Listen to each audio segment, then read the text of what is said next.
Today we'll be reading Genesis 38 through 40. It happened at that time that Judah went down from his brothers and turned aside to a certain Adullamite, whose name was Hira. There Judah saw the daughter of a certain Canaanite, whose name was Shua. He took her and went into her, and she conceived and bore a son, and he called his name Er. She conceived again and bore a son, and she called his name Onan. Yet again she bore a son, and she called his name Shelah. Judah was in Kezib when she bore him. And Judah took a wife for Er, his firstborn, and her name was Tamar. But Er, Judah's firstborn, was wicked in the sight of the Lord, and the Lord put him to death. Then Judah said to Onan, "Go into your brother's wife, and perform the duty of a brother-in-law to her, and raise up offspring for your brother."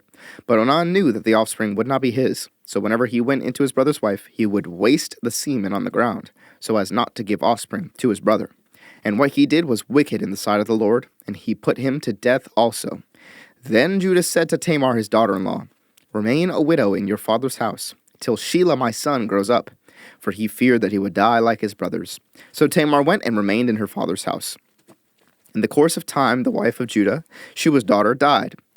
When Judah was comforted, he went up to Timnah, to his sheep shearers, he and his friend Hira the Adullamite. And when Tamar was told, "Your father-in-law is going up to Timnah to shear his sheep," she took off her widow's garments and covered herself with a veil, wrapping herself up, and sat at the entrance to Enaim, which is on the road to Timnah. For she saw that Shelah was grown up, and she had not been given to him in marriage. When Judah saw her, he thought she was a prostitute, for she had covered her face. He turned to her at the roadside and said, "Come, let me come in to you," for he did not know that she was his daughter-in-law. She said, "What will you give me, that you may come in to me?" He answered, "I will send you a young goat from the flock." And she said, "If you give me a pledge until you send it." He said, "What pledge shall I give you?" She replied, "Your signet and your cord and your staff that is in your hand." So he gave them to her and went in to her, and she conceived by him. Then she arose and went away, and taking off her veil, she put on the garments of her widowhood.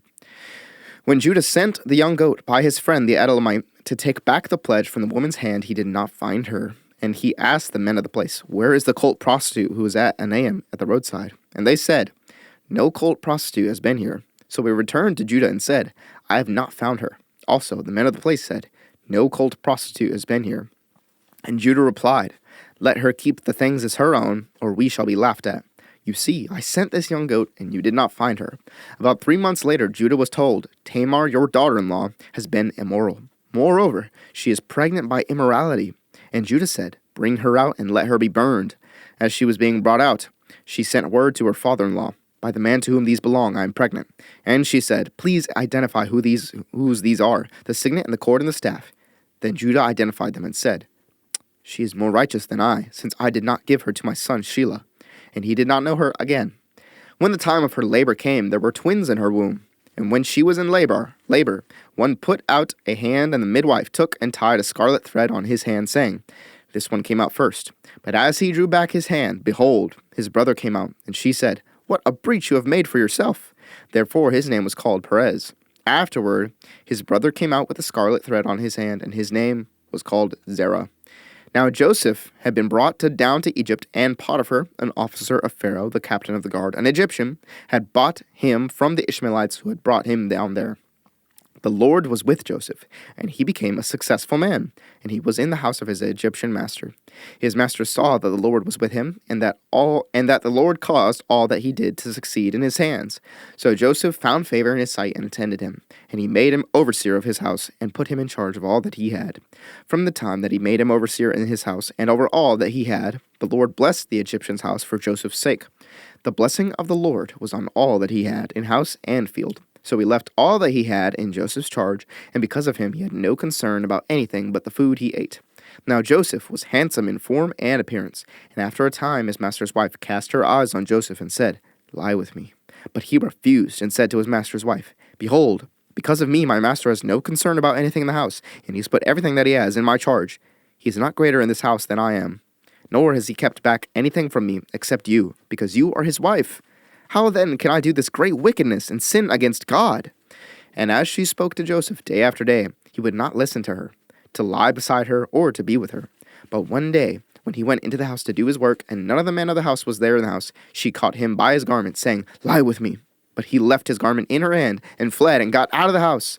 And as soon as she saw that he had left his garment in her hand, and had fled out of the house, she called to the men of her household, and said to them, "See, he has brought among us a Hebrew to laugh at me. He came in to lie with me, and cried out with a loud voice. And as soon as he heard that I lifted up my voice and cried out, he left his garment beside me, and fled, and got out of the house."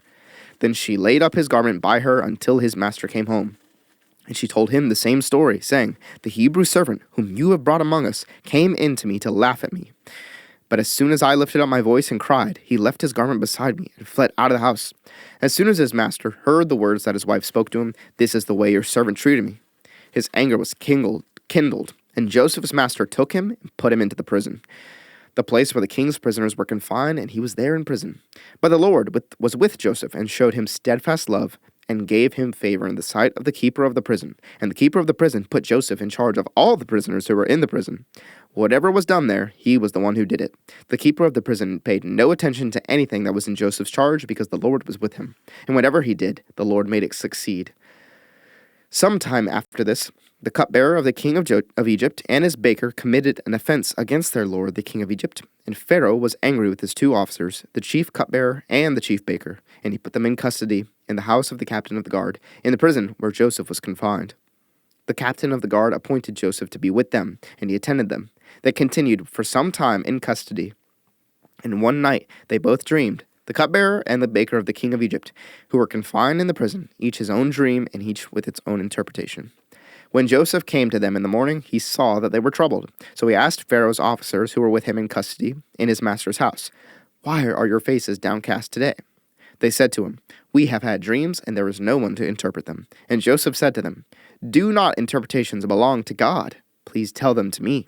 So the chief cupbearer told his dream to Joseph and said to him, "In my dream there was a vine before me, and on the vine there were 3 branches. As soon as it budded, its blossoms shot forth, and the clusters ripened into grapes. Pharaoh's cup was in my hand, and I took the grapes and pressed them into Pharaoh's cup and placed the cup in Pharaoh's hand."